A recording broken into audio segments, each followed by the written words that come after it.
So let us start. So open your book on page number 261. Today we will study the remaining part of economic pressure of the government. Number 260, sorry. Government's effort to reduce poverty. So the Indian government has undertaken the following poverty programs to reduce poverty.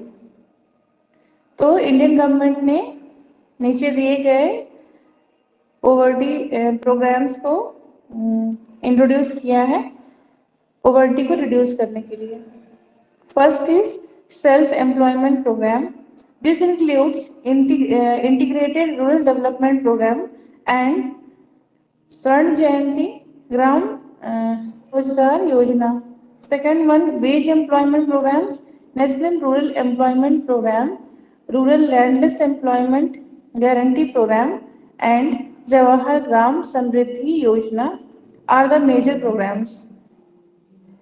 The objective of these programs was to generate of gainful employment for the unemployed and underemployed men and women in rural areas. ये जो programmes हैं इनका जो objective है is rate of gainful employment को generate करना, specially unemployed और under employed man और वुमेन जो कि रूरल एरियाज में उनके लिए. एम्प्लॉयमेंट एश्योरेंस स्कीम एंड प्रधानमंत्री ग्रामोद्योग योजना were launched in 1999 and 2000 to 2001 to create wage employment to families below poverty line and to improve the quality of life in rural areas. तो employment assurance scheme और प्रधानमंत्री ग्रामोद्योग योजना they were launched in 1999 and 2001 to create wage employment, जिससे veg employment दिया जा सके उन फैमिलीज को जो पॉवर्टी लाइन के बिलो हैं और जो रूरल एरियाज में लोग हैं उनकी लाइफ की क्वालिटी को थोड़ा इम्प्रूव किया जा सके. Next, social security program.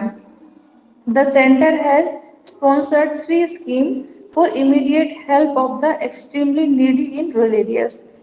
तो सेंटर ने कुछ स्कीम 3 स्कीम्स को स्पॉन्सर किया है जिससे इमीडिएटली एक्सट्रीमली नीडी पीपल जो कि रूरल एरियाज में उनकी हेल्प हो सके. फर्स्ट है the first scheme deals with helping the old age persons who are without any support. जो पहली स्कीम है ये उनसे डील करती है जो कि ओल्ड एज के लोग हैं जो बिना किसी सपोर्ट के हैं. The second is meant for those families whose only earning member has expired. जो दूसरी स्कीम है वो उन फैमिलीज के लिए है जिनके जो अर्निंग मेंबर हैं वो एक्सपायर हो गए हैं. The third is to support poor women in pregnancy. और जो तीसरी स्कीम है वो पुअर वुमेन जो कि प्रेग्नेंट हैं उनके लिए उनको सपोर्ट करने के लिए. These schemes specially that dealing with pension to old persons have gone a long way in helping the old people in rural area. जो स्कीम्स हैं स्पेशली वो स्कीम्स जो पेंशन स्कीम्स हैं ओल्ड पर्सन्स के लिए उससे रूरल एरियाज के जो ओल्ड पीपल है उनकी काफ़ी हेल्प हुई है. Food security schemes. Different food security schemes have also been launched to help the poor. अलग अलग फूड सिक्योरिटी स्कीम भी लॉन्च की गई है जिससे पुअर की हेल्प हो सके. Through public distribution system different food items are given at much subsidised rate to those persons who live below the poverty line. जो पॉवर्टी लाइन के नीचे हैं उनको पब्लिक डिस्ट्रीब्यूशन सिस्टम के तहत जो अलग अलग फूड आइटम्स हैं उनको सब्सिडाइज्ड रेट में दिया गया है. This scheme has gone a long way in helping a lot of people who used to remain hungry, undernourished and malnourished due to their low purchasing power. तो इस scheme से बहुत सारे लोगों की हेल्प हुई है जो हंग्री रहते हैं या जो अंडर हैं या जो माल नरिश्ड हैं. क्यों? क्योंकि इनके पास लो परचेसिंग पावर है. There are 4 lakh fair price shop through the country which serve different sections of people, especially the poor. तो कंट्री में 4 लाख फेयर प्राइस शॉप्स हैं जो सोसाइटी के डिफरेंट सेक्शंस ऑफ पीपल की हेल्प करते हैं, specially poor. Under the integrated child development scheme, mother and children below 6 years are given some help by providing food materials. तो integrated child development schemes के तहत जो mother है और children है जो 6 years के बिलो हैं, उन्हें कुछ हेल्प दी जाती है वो फूड मटेरियल्स को प्रोवाइड करके. Under mid day meals at schools, children are provided free meals during the school hours. तो मिड या चिल्ड्रन है स्कूल वाले, उन्हें स्कूल आवर्स में फ्री मील मिलती है. Now efforts made to reduce unemployment. The problems of unemployment like poverty is also one of the most widespread problem of our country, where the population is increasing. तो जो unemployment की problem है, poverty की तरह से unemployment की problem भी country में बहुत बड़ी प्रॉब्लम हो गई है, जहाँ पे जो कि और खासतौर से वहाँ जहाँ पे पॉपुलेशन इंक्रीज हो रही है. The government of India has planned many schemes mainly for the rural people. तो इंडिया की गवर्नमेंट ने स्पेशली रूरल पीपल के लिए बहुत सारे प्रोग्राम्स प्लान किए हैं, बहुत सारे स्कीम्स प्लान की हैं. Some of the rural self-employment schemes include integrated rural development program. तो कुछ रूरल सेल्फ एम्प्लॉयमेंट स्कीम्स हैं, जैसे rural development programme, training of rural youth for self employment, supply of improve tool kits to rural artisans. Since 1999, all these schemes have been merged with स्वर्ण जयंती ग्राम सेवा रोजगार योजना. तो 1999 से ये सारी स्कीम्स जो है वो मर्ज हो गई हैं स्वर्ण जयंती ग्राम सेवा रोजगार योजना में. There are some schemes for even the urban areas like prime minister Rozgar Yojana. तो यहाँ तक कि अर्बन एरियाज में भी कुछ स्कीम्स हैं, जैसे Pradhan Mantri Rozgar Yojana, urban basic service for the poor, prime minister's integrated urban poverty alleviation programme. So state initiatives for controlling price rise. तो प्राइस राइज को कंट्रोल करने के लिए स्टेट के कुछ इनिशिएटिव्स हैं. In inflation or price rise, if inflation or price rise is not checked in time, it can create instability in the whole country. अगर price rise को टाइम से चेक नहीं किया गया तो ये पूरी कंट्री में, तो ये पूरी इकोनॉमी में इंस्टेबिलिटी क्रिएट कर देते हैं. Hence it becomes essential for any state to take speedy measures to control the menace of price rise. तो ये काफी आवश्यक हो जाता है किसी भी स्टेट के लिए कि वो कुछ स्पीडी मेजर्स लें जिससे कंट्रोल कर सकें. किसको कंट्रोल कर सकें?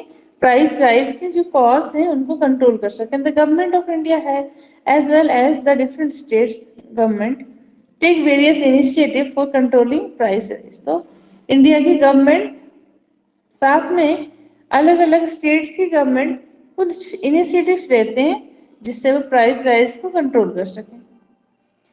First is avoiding unnecessary deficit financing.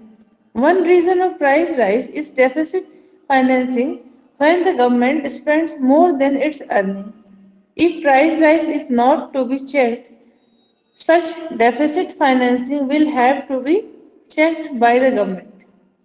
So often the government tries to keep its non-development expenditure within reasonable limits. Price का एक रीजन ये भी है कि प्राइस राइज को हम टाइम से चेक नहीं करेंगे, such deficit financing will have to be check by the government. अगर हमें जो डेफिसिट फाइनेंसिंग है उसको गवर्नमेंट के द्वारा चेक किया जाना जरूरी होता है. जब गवर्नमेंट अर्निंग से ज्यादा एक्सपेंडिचर करती है, जितना अर्न हुआ है उससे ज्यादा वो खर्च करती है, तब ऐसा होता है.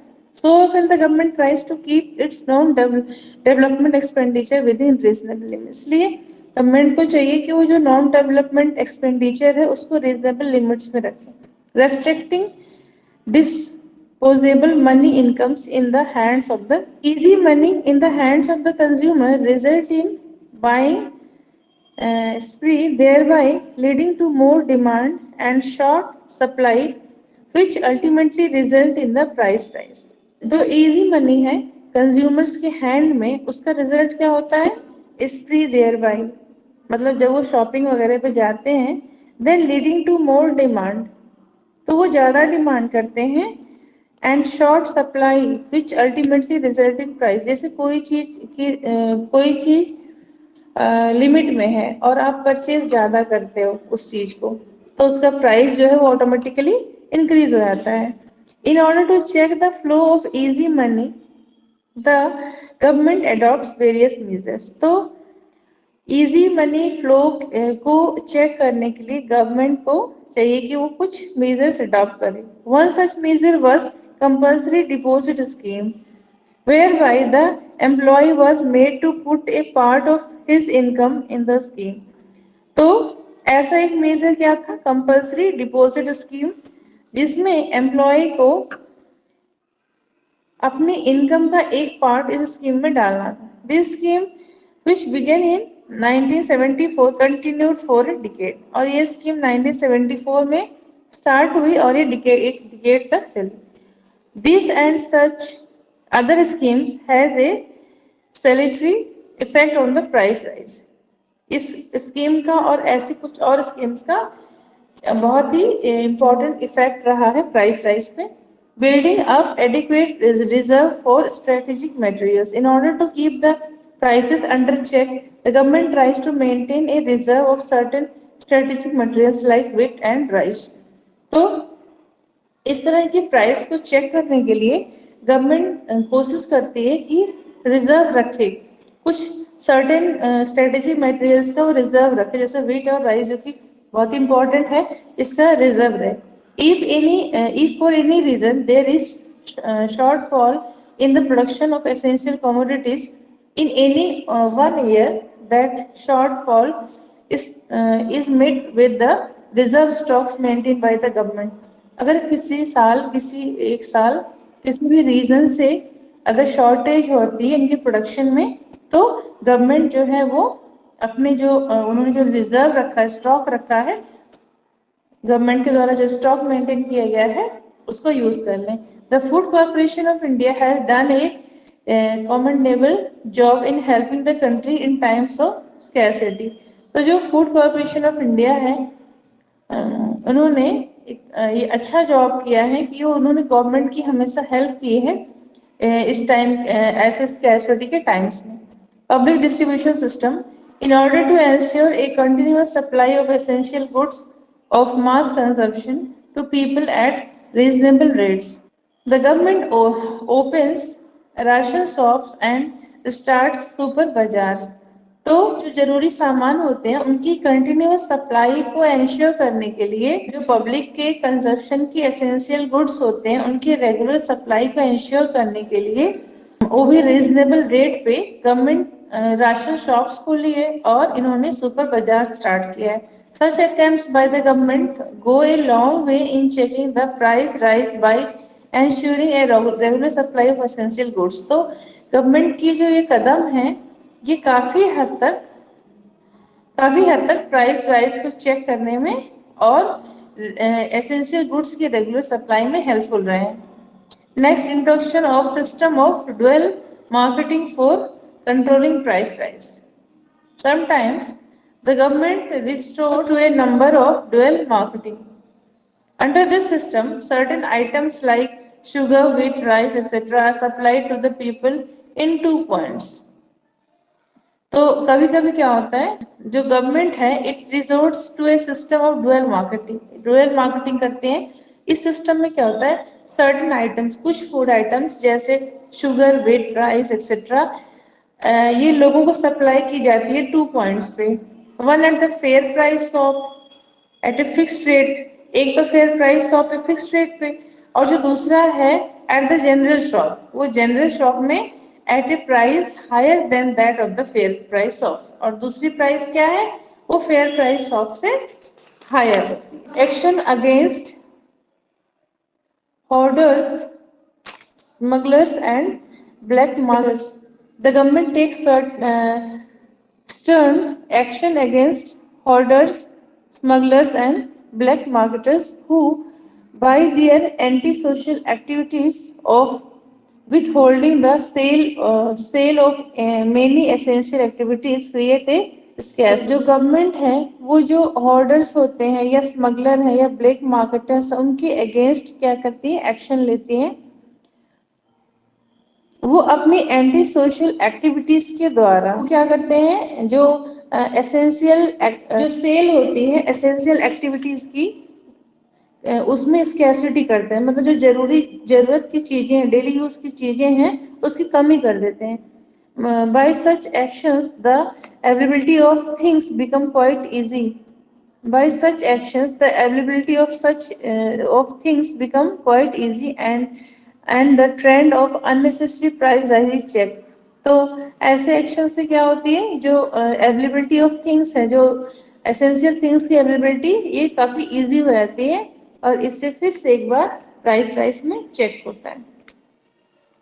Giving various incentives to producers to improve the supply line. One way to check the wave of price rise is that there should not be any scarcity of essential goods. एक तरीका कि प्राइस राइज को check कर सकें वो क्या है कि कमी ना होने पाए, एसेंशियल गुड्स की कमी नहीं होगी तो प्राइस राइज नहीं होगा। In order to ensure this, the government tries to give all sorts of incentives to the producers to produce more.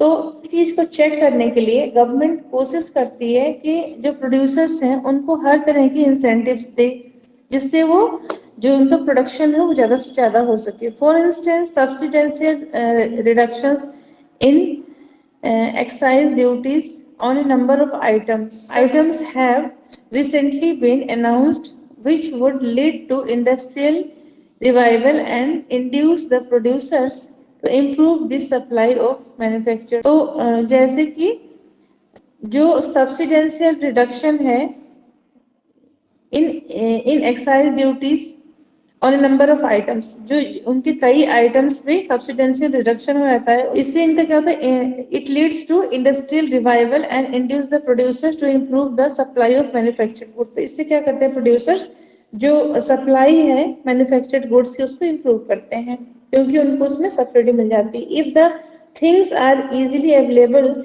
The chances of price rise are much diminished.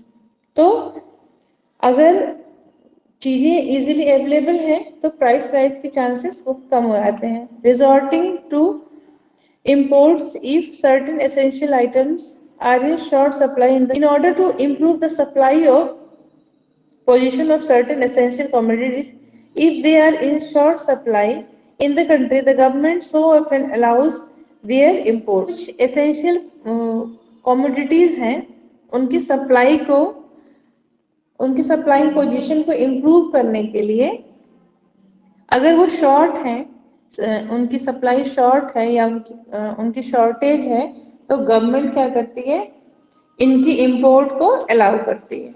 So in 1995-96, the government allowed the import of edible oil pulses, palmolene and even sugar to ease the local market। तो 1995-96 में government ने कुछ food items की supply को की import को allow किया, जैसे edible oil, pulses, palmolein and यहाँ तक कि sugar. Now governments effort in energy and transport section. First, energy और power resources are essential for the industrial transport and agriculture. तो एनर्जी या पावर रिसोर्सेस ये बहुत ही इंपॉर्टेंट है इंडस्ट्रीज के लिए, ट्रांसपोर्ट या एग्रीकल्चर के लिए। Coal, petroleum, atomic minerals and water are the major sources of power.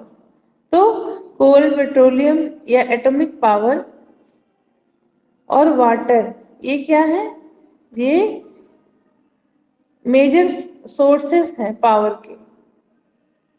These resources are used to generate electricity। इन्हीं रिसोर्सेज का इस्तेमाल किया जाता है इलेक्ट्रिसिटी को जनरेट करने के लिए। The National Thermal Power Corporation has set up many coal-based power plants in the country. तो जो नेशनल थर्मल पावर कॉरपोरेशन है, उन्होंने बहुत सारे coal based power plants country में सेटअप किए हैं. Similarly the National Hydroelectric Power Corporation has set up the plant at various rivers for generating hydro electricity. तो ठीक उसी तरह से जो National Hydro Electric Power Corporation है, इन्होंने बहुत सारे प्लांट्स वेरियस रिवर्स पे सेटअप किए हैं जिससे हाइड्रो इलेक्ट्रिसिटी जनरेट हो सके. In the northeastern part of the country, the Northeastern Power Corporation is responsible for the generation of hydroelectricity. तो जो नॉर्थ ईस्टर्न पार्ट है कंट्री का, वहां पे the North Eastern Power Corporation ने ये रेस्पॉन्सिबल है for the generation of hydro electricity. All this organisations are in the public sector. ये जितने भी ऑर्गेनाइजेशंस हैं ये पब्लिक सेक्टर में है. इलेक्ट्रिसिटी इज ऑल्सो जनरेटेड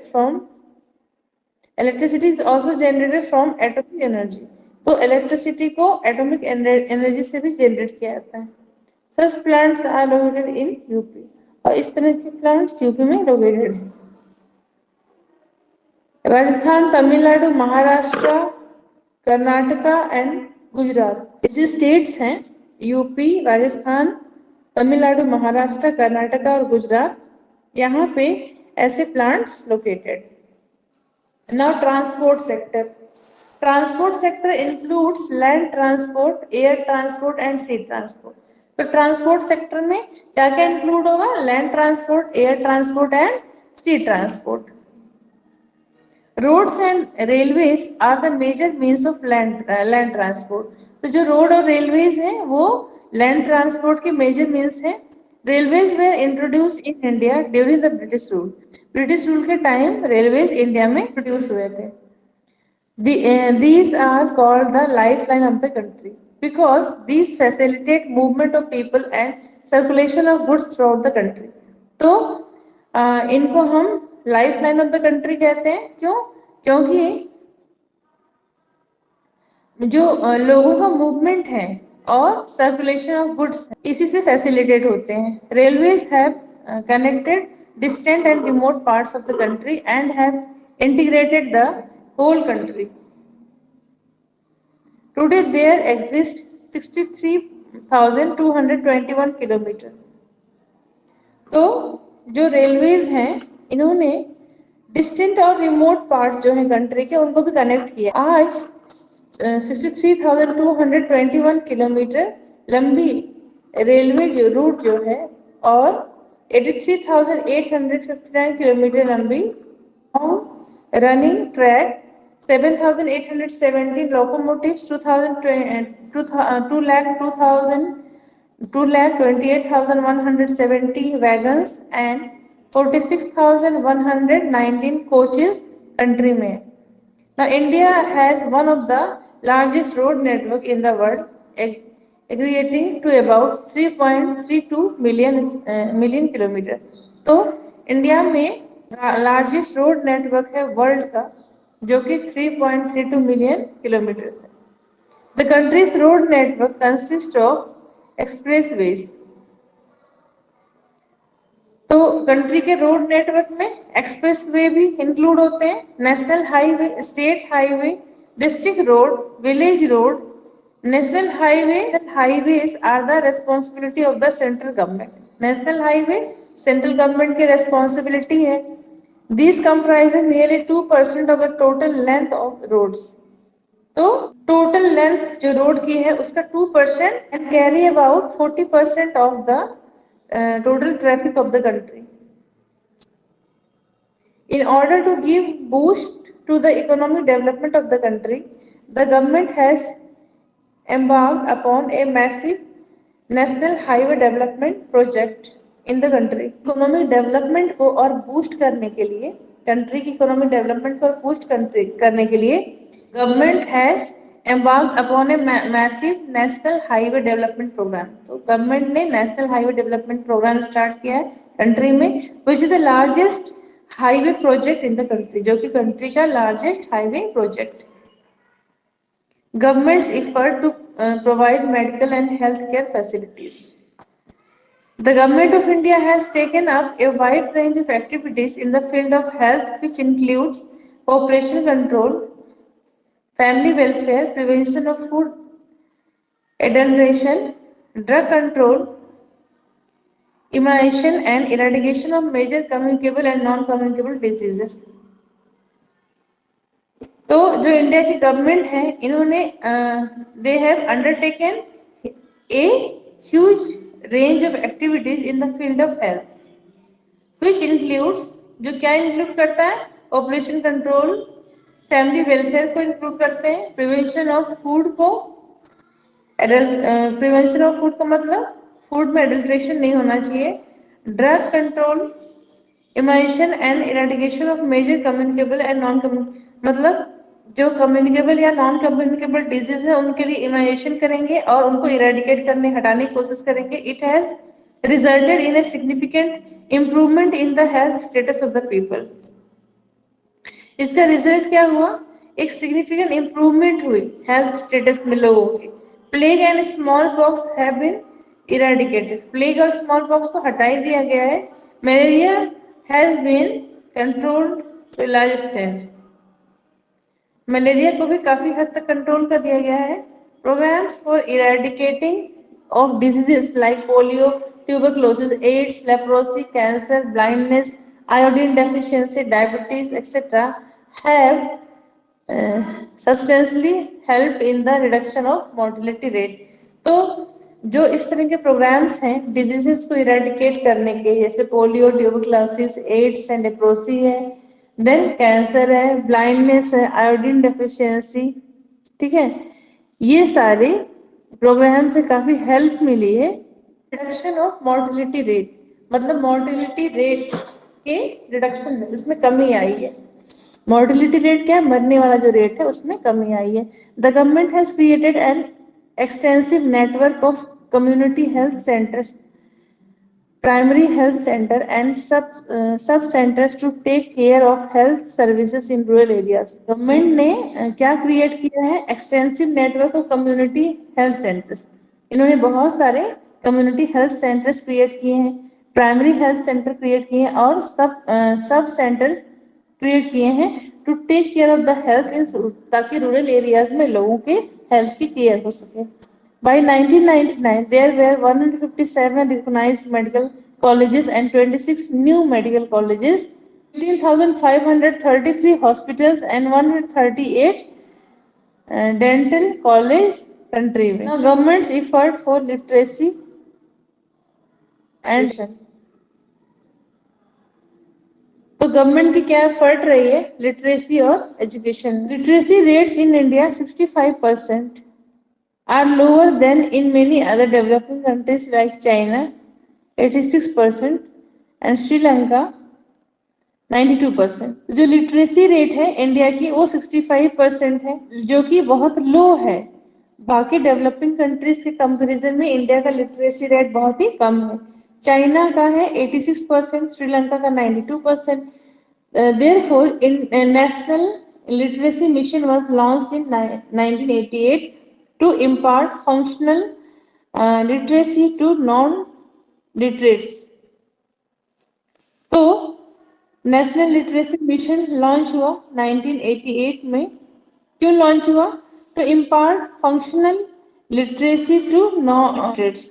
यानी कि क्यों लॉन्च हुआ, नॉन लिटरेट्स हैं उनको फंक्शनल लिटरेसी इम्पार्ट की जा सके. The total literacy campaign has been the principal strategy of the National Literacy Mission. तो नेशनल लिटरेसी मिशन की जो स्ट्रेटेजी है, प्रिंसिपल स्ट्रेटेजी है, वो क्या है, total literacy campaign. The NLM has accorded priority for the promotion of female literacy. इन्होंने female literacy को प्रायोरिटी दी है. The National Policy on Education 1986 as modified in 1992 emphasizes universal access to elementary education through सर्व शिक्षा अभियान। तो जो national policy है education 1986 की, इसको मॉडिफाई किया गया 1992 में। ये एम्फेसिस किस पे देते हैं? Universal access to elementary education, elementary education पे एम्फेसिस देते हैं थ्रू सर्व शिक्षा अभियान। सर्व शिक्षा अभियान के द्वारा जिसको लॉन्च किया गया था 2001-2002 में। National program for education of girls is at elementary level is an important component of SSA। तो जो नेशनल प्रोग्राम है गर्ल्स के एजुकेशन के लिए एलिमेंट्री लेवल पे, ये इम्पोर्टेंट कंपोनेंट है SSA का। Now chapter complete.